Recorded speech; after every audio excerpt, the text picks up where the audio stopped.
পড়েছে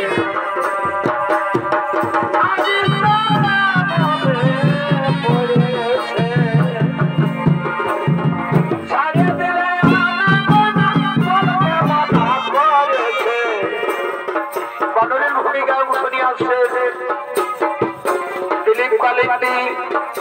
निबेन कालिंदी भोलानाथ कालिंदी और सोलाबुत कालिंदी बारे कालिंदी घरेर बाबूरा वाह वाह वाह वाह सारे दिले आना बोलते माता करेছে सारे दिले आना बोलते माता करेছে आज তোকে মনে পড়েছে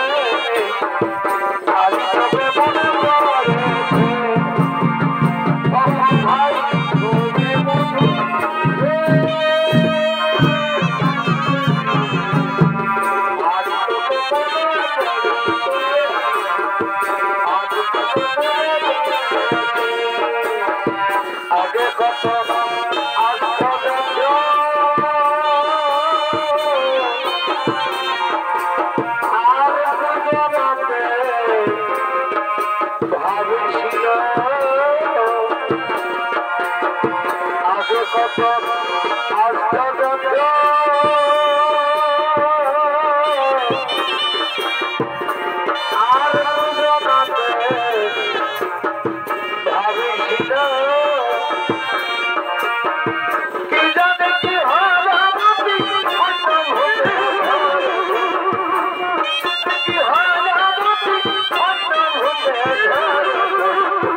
आज तक मन पड़े